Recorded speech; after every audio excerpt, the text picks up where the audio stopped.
Merci. La parole est à notre collègue Éric Bocquet pour le groupe communiste républicain citoyen et écologiste. Vous avez la parole pour 2 minutes. Merci, Monsieur le Président, Mesdames et Messieurs les ministres, mes chers collègues.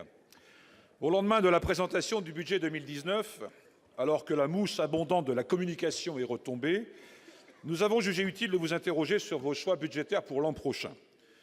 Notre société est minée par des inégalités croissantes.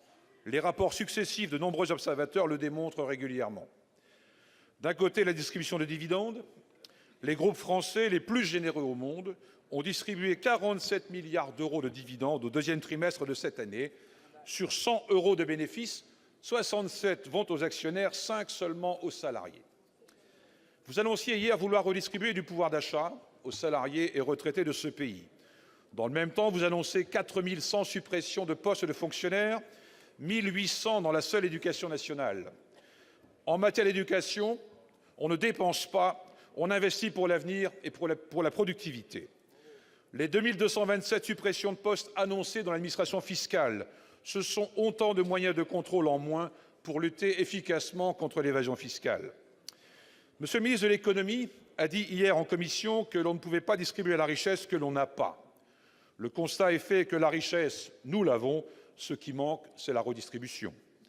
Gel du point d'indice des fonctionnaires, hausse des retraites bloquée à 0,3 %, ce qui entraînera d'office une baisse du pouvoir d'achat, déjà amputée cette année par la hausse de la CSG, hausse des prix du tabac et du carburant, et cette liste n'est pas exhaustive. Redonner du pouvoir d'achat passe d'abord par une augmentation sensible du SMIC, une revalorisation des pensions et une mise à contribution des dividendes en croissance forte. La suppression de l'ISF, la création de la flat tax à 30 % n'ont à l'évidence pas permis de s'attaquer frontalement aux inégalités. La théorie du ruissellement à laquelle vous semblez croire encore n'a jamais fait la preuve nulle part de son efficacité. Anne Masserane ne vois-tu rien venir? Mesdames et Messieurs les ministres, quand allez-vous enfin tourner le dos aux politiques d'austérité? Pour vous répondre, la parole est à Monsieur le Premier ministre. Vous avez la parole, Monsieur le Premier ministre. Merci, Monsieur le Président, Mesdames et Messieurs les sénateurs. Monsieur le sénateur, vous m'interrogez sur le budget que ce gouvernement a l'honneur de proposer au Parlement et qui sera bientôt discuté.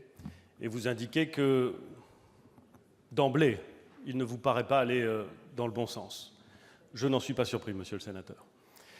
Et pourtant, j'assume le texte qui vous sera présenté, car il s'inscrit exactement dans les engagements qui ont été pris par le Président de la République au moment de la campagne présidentielle et pris par les candidats aux élections législatives au moment des élections législatives. Le budget que nous présenterons est un budget qui traduit les priorités que nous fixons à l'action de l'État, les priorités et les défis que nous devons relever. Le premier bloc, qui voit une augmentation réelle des moyens qui lui sont affectés, c'est le bloc qui concerne la sécurité des Français.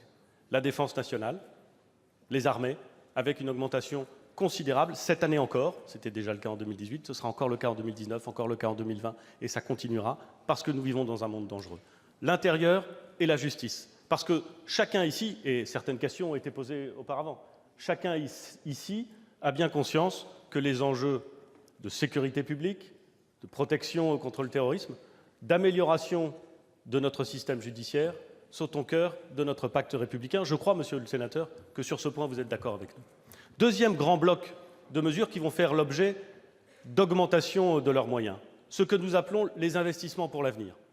L'éducation nationale, avec un budget qui était 50 milliards et qui aura l'année prochaine à sa disposition 850 millions d'euros en plus. Oui, Madame la sénatrice, 850 millions d'euros en plus. Parce que nous savons que le sujet est essentiel et parce que nous voulons mettre, pardon pour cette expression triviale, le paquet sur l'école primaire, sur la rémunération des enseignants. Vous verrez dans le budget, Monsieur le sénateur, et vous savez très bien ce que ça représente, je pense que vous le mesurez parfaitement, l'engagement que nous avons pris et qui est tenu 2018, 2019, 2020, de 1 000 € supplémentaires par professeur qui enseigne dans les zones REP et REP+. C'est considérable comme augmentation et c'est nécessaire et nous l'assumons parfaitement. L'éducation nationale, l'enseignement supérieur, la recherche et l'innovation, les infrastructures de transport, essentiellement d'ailleurs dans l'aspect rénovation du réseau existant, car c'est investir pour l'avenir, et la transition écologique, puisque là encore, les moyens sont en augmentation. Je pense que sur ces sujets-là, Monsieur le sénateur, vous n'êtes pas en désaccord avec nous. Et puis, il y a des domaines sur lesquels nous faisons des choix. C'est vrai. Parce que nous ne croyons pas que, pour tenir nos finances publiques, pour respecter les engagements qui ont été pris par la France, nous pourrions indifféremment augmenter l'ensemble des budgets. Donc, nous faisons des choix. Parce que gouverner, c'est choisir. Et nous assumons ces choix. Nous avons plusieurs politiques publiques dans lesquelles les résultats ne sont pas là, dans lesquelles nous transformons les instruments. En matière de politique du logement, la décision que nous avons prise de passer à la juste prestation, c'est-à-dire à la contemporanéisation du versement des APL, nous permettra d'économiser sur la dépense. Non pas de revenir sur les droits, mais d'économiser sur la dépense. C'est un choix, nous l'assumons. En matière de politique du travail, nous nous reposions jusqu'à présent sur une utilisation massive et souvent indexée au cours des élections électorales des contrats aidés. Nous réduisons ces contrats aidés, nous les avons transformés et nous faisons en sorte que ces contrats aidés puissent effectivement passer et permettre un retour à l'activité durable. Ce budget, monsieur le sénateur, c'est un budget qui fait des choix cohérents avec ceux que nous avons fait l'année dernière, avec ceux que nous ferons l'année prochaine, qui fait des choix cohérents avec les priorités qui ont été présentées aux Français. Et de ce point de vue-là, vous pouvez saluer la cohérence. J'insiste sur un élément que les spécialistes des finances publiques, et je crains malheureusement que seuls les spécialistes des finances publiques, et au Sénat, ils sont nombreux, pourront le dire, c'est l'importance que nous avons accordée à l'estimation des sommes, à ce qu'on appelle la sincérisation, à laquelle la Cour des comptes nous avait vivement encouragé après peut-être des relâchements trop prononcés dans le passé. Remarquez que je le dis avec mesure. Monsieur le sénateur, nous aurons l'occasion de débattre de ce budget et vous verrez qu'il respecte les engagements que nous avons pris devant les Français et les engagements que la France a pris, que le déficit diminue, que la dépense publique est modérée. Nous l'assumons. Nous aurons l'occasion d'en débattre et j'en suis heureux. Merci, monsieur le sénateur. Merci. La parole est à notre collègue Savin.